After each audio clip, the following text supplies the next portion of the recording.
Olá, professores, colegas. Estou aqui hoje para falar um pouquinho sobre a introdução do nosso trabalho, do nosso artigo científico, onde nós vamos falar sobre as variedades linguísticas com ênfase na diastrática. Então, o nosso grupo sou eu, a Cecília, a Kelly, a Luciene e o Márcio. E através de uma pesquisa bibliográfica, nós fizemos nosso trabalho. Então, os nossos autores que nós embasamos, que nós pesquisamos, são o Alckmin, o Bagno, o Labov e os outros que estão citados aqui. Então, nós vamos falar, o primeiro tópico do nosso trabalho fala sobre as variedades linguísticas. E lá nós colocamos um pouquinho sobre a diacrônica, diatópica, diafásica, e que é uma variedade que está em todo o nosso país, né?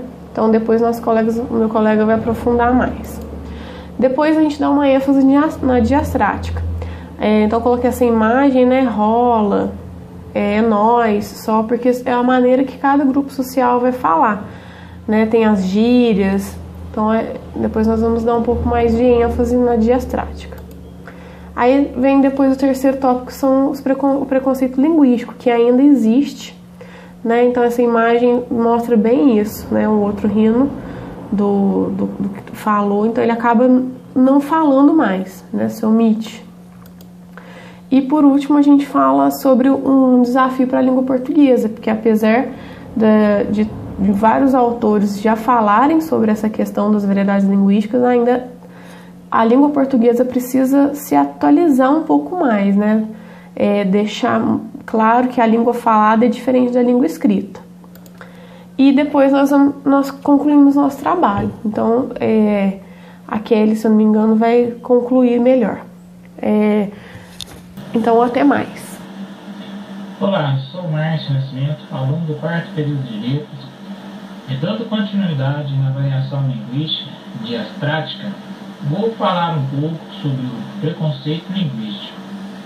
Em termos de língua, a atitude conservadora consiste em taxar aqueles que não dominam a norma culta como ignorantes e analfabetos, exercendo sobre eles o famoso preconceito linguístico, cerceamento do acesso a direitos, exclusão social, chacota e etc. Mas nada fazendo para mudar a situação. Alguns especialistas afirmam que todas as variedades linguísticas, inclusive as de menor prestígio, devem ser respeitadas e estimuladas, que não se deve corrigir o aluno que diz menos ou problema, e que é legítimo que cada um fale como queira ou possa, em qualquer situação. No fundo, o preconceito linguístico é um preconceito social, é uma discriminação sem fundamento que atinge falantes inferiorizados por alguma razão e por algum fato histórico.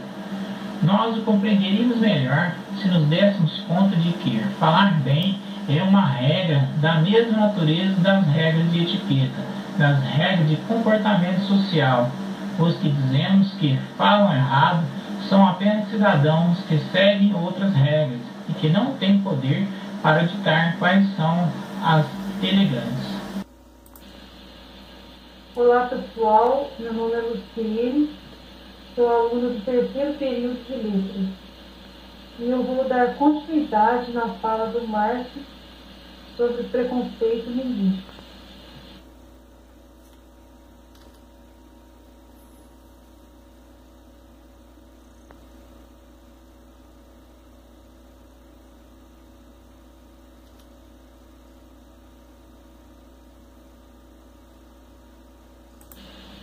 Bom, pessoal, um dos mitos brasileiro não sabe português. Gente, na verdade, isso é um conceito errado e equivocado das pessoas, pois a diferença notada entre os dois países ocorre porque no Brasil houve a construção de uma identidade própria, desde a independência, e assim as línguas evoluíram de modo diferente.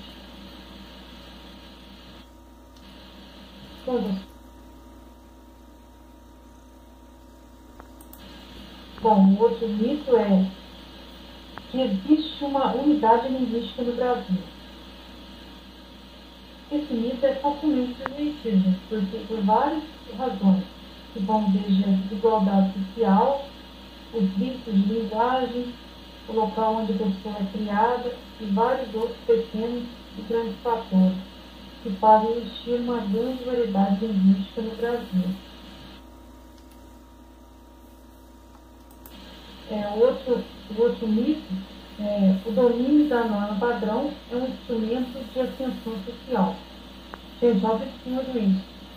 Fosse assim, os professores de português devem saber mais do que ninguém a norma padrão, são pouco valorizados na sociedade e eles recebem baixos salários, enquanto grandes fazendeiros têm algumas cabeças de gado e só tem ensino primário, tem influência política, pode falar do jeito que quiser, pois sua posição está garantida por outros meios.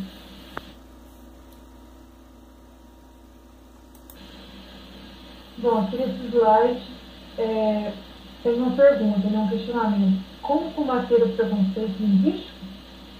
Bom, a melhor forma de combater o preconceito linguístico é desmistificar esses mitos e admitir a sua existência, pois ele é invisível à sociedade.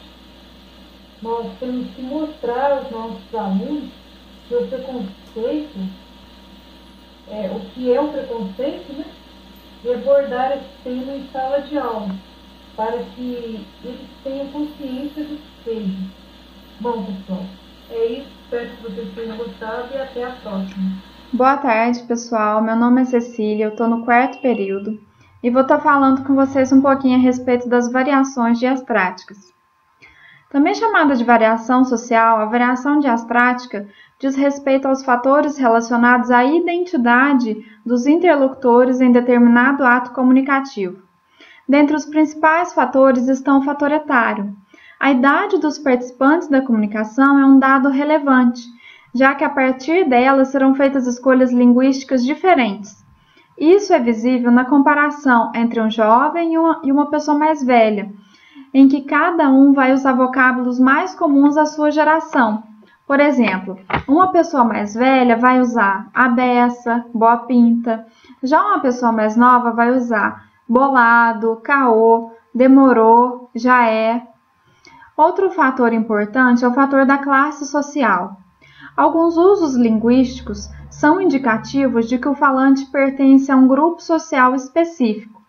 Alguns exemplos em classes sociais menos favorecidas são a troca do L pelo R, de forma que ao invés de falar em globo, falam grobo, e ao invés de falar em Flamengo, falam Framengo. Ocorre também a assimilação do D pelo N, em palavras como cantando e fazendo, que acabam sendo pronunciadas como cantando e fazendo. A questão do sexo também é interessante. As mulheres empregam com mais frequência diminutivos. A gente sempre fala bonitinho, espertinho, além do que a gente costuma fazer o prolongamento das vogais para expressar determinado sentimento, como adoro, né?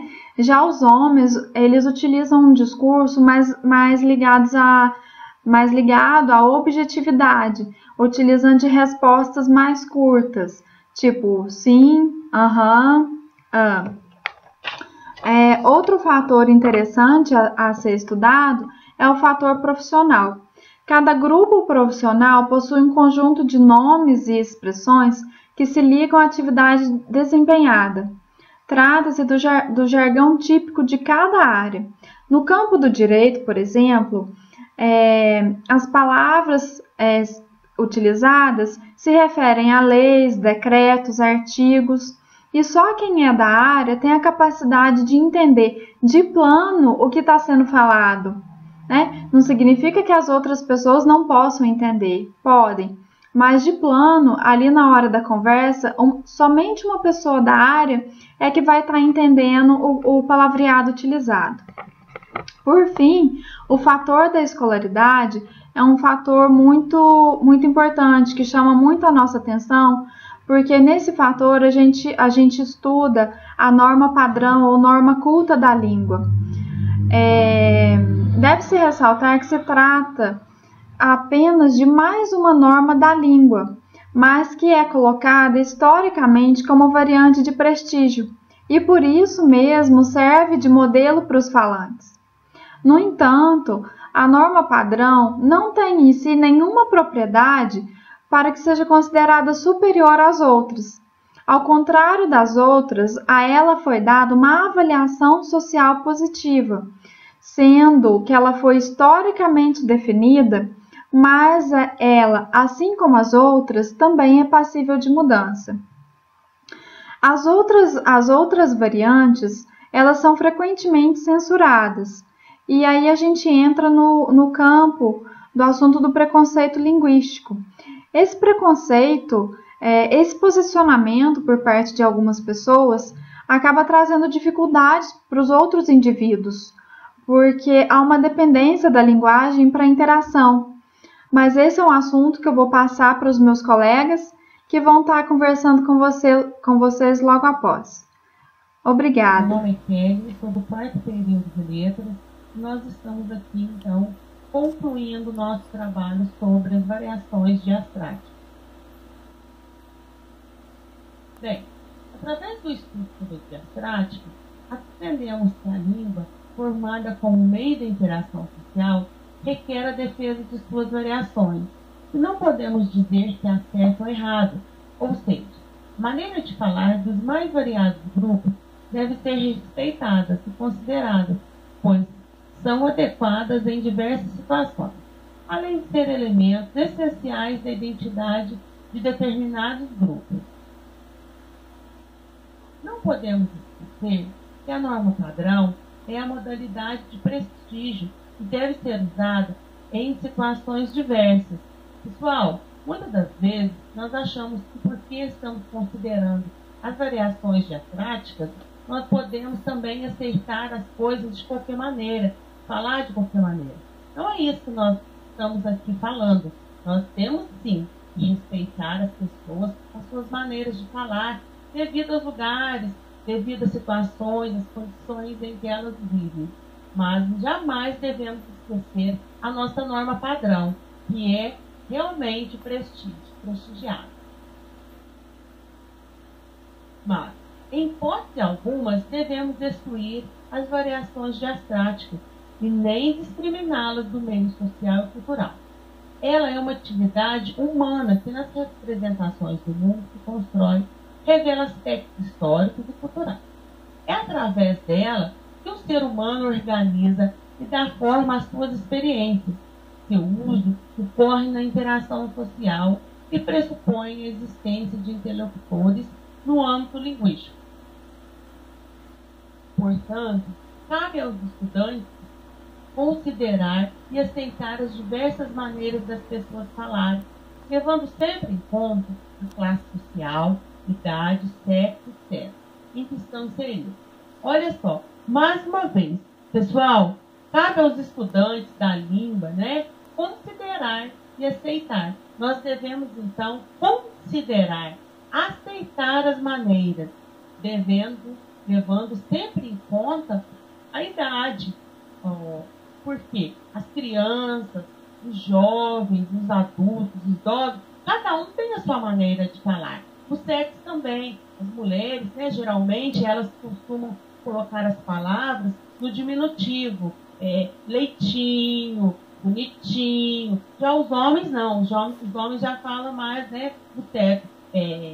Bonito, pequeno. E a classe social também. Nós não podemos comparar um médico falando com um pedreiro, um professor com um gari. Cada um tem a sua maneira de falar. Isso leva em conta a classe social. Então, aí, pessoal, a nossa conclusão sobre o nosso trabalho das variações diastráticas. Espero que vocês também tenham tido, um aprendizado conosco. Então, fiquem todos ali. Tenham uma boa noite, um bom dia, uma boa tarde.